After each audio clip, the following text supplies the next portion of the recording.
वबअस फ़ीहिम रसूलन मिनहुम यतलू अलैहिम आयातिका व युअल्लिमुहुमुल किताब वल हिकमत व युज़क्कीहिम इन्नका अंतल अज़ीज़ुल हकीम। ये माक़बल में गुज़र चुका।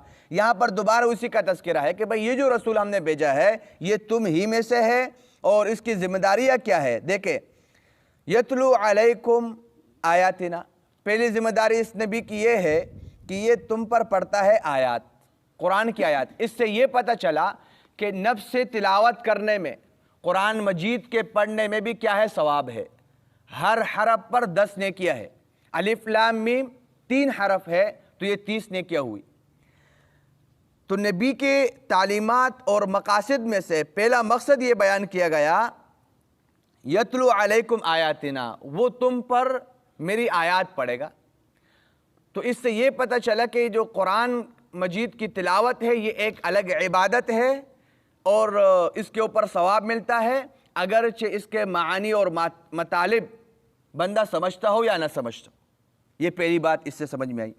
दूसरी बात यहाँ पर बयान हुई, वह युज़क्कीकुम, तज़किया मुराद है। तज़किया किस चीज़ का? अखलाक का, किरदार का, अमल का, इन चीज़ों का तज़किया मुराद है कि भाई जो आपके दिल में हसद, कीना, बुग़्ज़, अदावत, बुरे अखलाक, बुरे औसाफ, इन चीज़ों से नबी आप लोगों को पाक करेगा।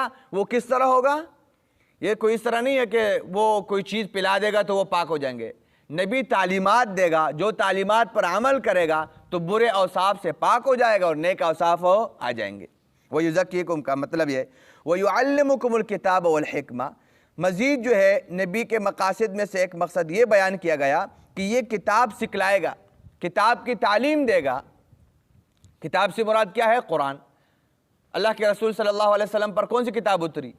कुरान उतरी। तो किताब की तालीम देगा। इससे एक बात दूसरी समझ में आई, वो ये बात समझ में आई कि नबी की जिम्मेदारियों में से एक अहम जिम्मेदारी साथ में ये भी बतलाई गई कि वो कुरान को सिखलाएगा। तो नबी का जो वारिस होगा वो भी कुरान क्या करेगा? लोगों को सिखलाएगा। और लोगों की जिम्मेदारी क्या है? वो कुरान को सीखेंगे। ये सवाल किया जाता है कि आया क्या हर बंदा वो तर्जुमे वाला कुरान को उठाए और वो पढ़े, तो क्या ये सही नहीं है?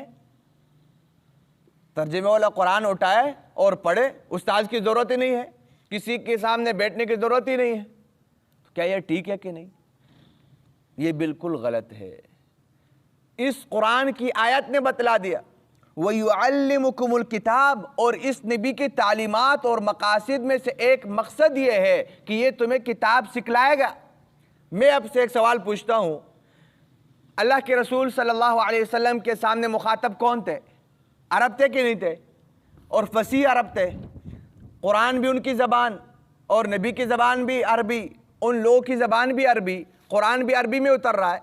लेकिन उसके बावजूद जो लफ्ज़ को सुनते ही समझ ले कि इसका माना क्या है, लेकिन उसके बावजूद भी नबी की ज़िम्मेदारी क्या बयान की गई है? वयुअल्लिमुकुमुल किताब, कि ए सहाबा, इस नबी की ज़िम्मेदारियों में से एक ज़िम्मेदारी ये है कि ये तुम्हें कुरान सिखलाएगा, इसके मानी और मतालिब और मफहूम तुम्हें समझाएगा कि इससे मकसूद क्या है रब का, और रब, तुम्हारा रब तुमसे क्या चाहता है।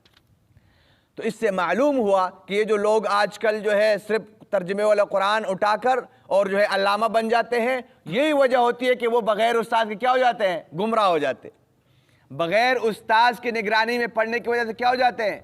गुमराह हो जाते हैं और अपने आप को क्या समझते हैं? अल्लामा समझते हैं। कितने लोग हमारे सामने मौजूद है, आप जाके अंदाज़ा करें, आप सुने वो क्या कह रहे। तो उसकी वजह क्या हुई कि उन्होंने तर्जुमे वाले कुरान को उठाया और उससे तर्जुमा उन्होंने देखा और उन्होंने ये समझा कि भाई काम हो गया। नहीं नहीं नहीं, इसके लिए ज़रूरी है उस्ताद की रहनुमाई में बैठना और उससे सीखना, उसके बाद जो है आप पढ़ सकते हैं।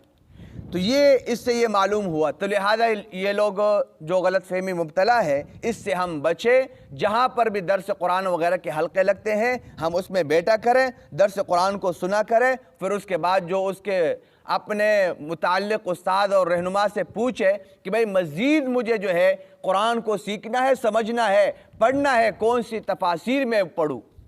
और अगर उसमें कोई मसला पेश आता है तो आपकी ज़िम्मेदारी बनती है कि अपने उस मुताल्लिक़ा उस्ताद से रहनुमाई ले और पूछे कि भाई यहाँ पर मुझे एक मसला समझ में नहीं आ रहा है इसके लिए क्या वो है, इसका क्या हुक्म है और ये मसला किस तरह है। सहाबा किराम अरब होने के बावजूद उनकी सूरत हाल ये थी, इस पर अहादीस मौजूद है और अल्लाह तबारक व तआला ने ये अल्लाह के रसूल के मकासद में से एक अहम मकसद बयान किया है। तो लिहाजा इससे मालूम हुआ कि सिर्फ तर्जुमे पढ़कर जो लोग अल्लामा बन जाते हैं और सिर्फ तर्जुमे पढ़कर जो ये समझते हैं कि हमने कुरान को समझ लिया, ये बिल्कुल जहालत की बात है, ये बिल्कुल गलत बात है। कुरान को समझने के लिए ज़रूरी है कि किसी उस्ताद से समझा जाए और उसके मुतालिक जो बातें हो वो उनसे पूछी जाए और उसके बाद जो है फिर बंदा तर्जुमे वगैरह के कुरान भी पढ़ सकता है, लेकिन पहले उस्ताद की जो है शागिर्दी ज़रूरी है।